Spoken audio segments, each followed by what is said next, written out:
কখনো কখনো এই পৃথিবীতেই দেখা যায় স্বর্গের দৃশ্য।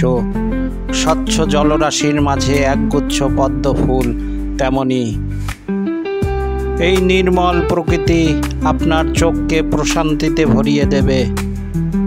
এই অপরূপ সৌন্দর্য দেখতে হলে আপনাদের যেতে হবে ফুলবাড়ি গেট কুয়েট রোড পার হয়ে বড়ইতলা ঘাটে।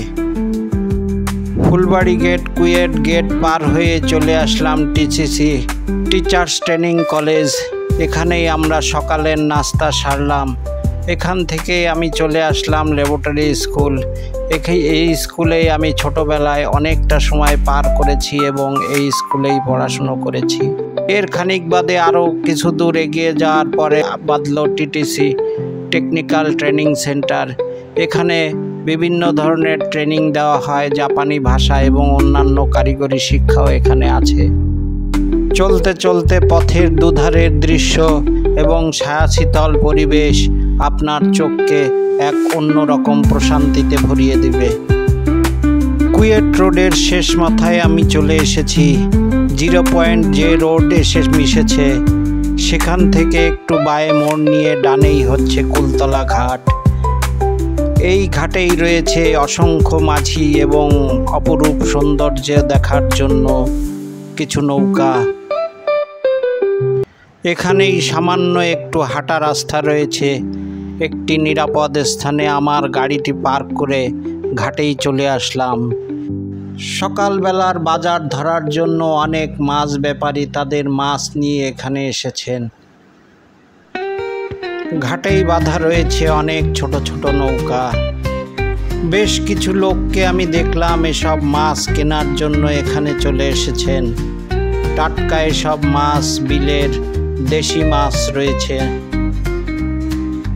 বেশ কিছু নৌকার মধ্যে থেকে একটি নৌকা আমি ঠিক করলাম। মাঝিকে বললাম ডিঙ্গিটি ঘাটের সাথে একেবারে লাগিয়ে দিতে এবং আমি এক এক করে আমার পরিবার নিয়ে ডিঙি নৌকায় উঠে বসলাম। এর মাঝেও বেশ কিছু নৌকা ভরে দূর গ্রাম থেকে লোক চলে এসেছে তাদের নিত্যদিনের কাজ সারার জন্য। চলতি পথে রেল লাইনের পথ বাঁধল। দূর দেশ থেকে হয়তো কোনো পথিক এই রেল লাইন দিয়েই এগিয়ে যায় তার গন্তব্যের দিকে। এরই মাঝে আমাদের মাঝি তার সুরেলা কণ্ঠে গান শুরু করলো।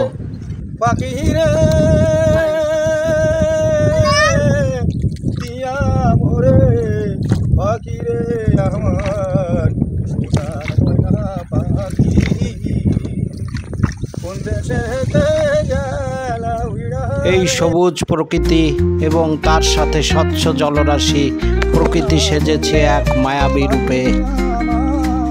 এই টলটলে নিটল পানি এবং সবুজ প্রকৃতি পর্যটকদের যেমন দৃষ্টি আকর্ষণ করবে, আপনার মনকেও তেমন প্রশমিত করবে। চলতে চলতেই এই ছোট মাঝির সাথে আমার দেখা হয়ে গেল। তার এই ছোট নৌকা নিয়েই সে আমাদের সাথে এগিয়ে চলছে। তার এই চলার পথ দেখে মনে হয় না যে সে নতুন কোনো অনভিজ্ঞ কোনো মাঝি। আমাদের চলার পথেই কিছু কিছু জায়গায় দেখলাম মাছ ধরার জন্য ব্যবস্থা রেখেছে। তার পাশেই দেখলাম কালভার্ট। অদূর ভবিষ্যতে হয়তো এখান থেকে রাস্তা তৈরি হয়ে যাবে। কিছুক্ষণ পরেই আমাদের সাথে চলা সেই ছোট্ট ডিঙি নৌকা এবং মাঝি দ্রুত গতিতে আমাদের থেকে এগিয়ে গেল এবং কিছুক্ষণ পরেই আমাদের থেকে হারিয়ে গেল। সুনীল আকাশ এবং এই যে স্বচ্ছ জলরাশির পথ, এর মধ্যে থেকে ছুটে চলা এ এক অন্যরকম অনুভূতি।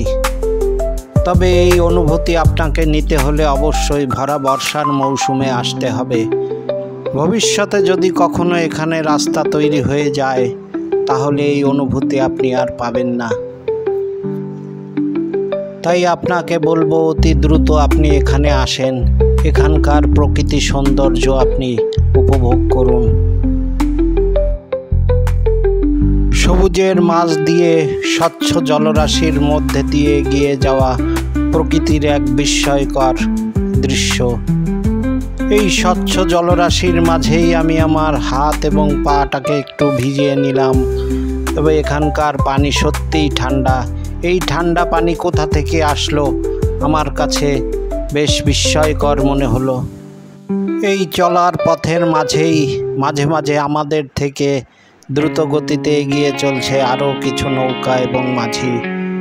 হয়তো নিত্যদিনের কাজের জন্যই তারা দ্রুত গতিতে এগিয়ে চলছে। কেউ যাচ্ছে তাদের গবাদি পশু ঘাস কাটার জন্য, কেউ যাচ্ছে পূর্ব থেকেই পাতিয়ে রাখা জাল থেকে মাছ তোলার জন্য। এর মাঝেই কিছু দেখলাম মাছ ধরার জন্য বড়শি নিয়ে বসে আছেন। এক স্বচ্ছ জলরাশির মাঝেই আমরা চলতে চলতে চলে আসলাম। আর এখানকার পরিবেশ এবং ঠান্ডা শীতল বাতাস আমার মনকে দুলিয়ে দিল এক অন্যরকম অনুভূতি। চলার পথেই আমাদের শাপলা প্রান্তরে চলে আসলাম। এখানে অসংখ্য শাপলা ফুটে আছে। সেই শাপলার কালার সত্যিই এক অপরূপ দৃশ্য। আমাদের অঞ্চলে এই শাপলাকে সিঁদুর কালার শাপলা বলা হয়, একেবারে সিঁদুরের মতন রঙের। বেশ কিছু শাপলাও আমি এখান থেকে তুলে নিলাম। এই যে জলরাশি এবং তার মাঝে ফুটে থাকা শাপলা, সত্যি প্রকৃতি যেন এক অপরূপ দৃশ্যের সৃষ্টি করেছে এখানে। প্রকৃতি যেন এখানে ঢেলে দিয়েছে তার রূপ সৌন্দর্য। ফুটন্ত শাপলা দিয়েই খেলা শুরু করেছে ডিঙি নৌকার মাঝে আমার ছোট্ট মেয়েটা। চলতে চলতে চলে আসলাম আরেকটি প্রান্তরে। এখানে অসংখ্য পদ্ম ফুটে আছে, পদ্ম গাছ।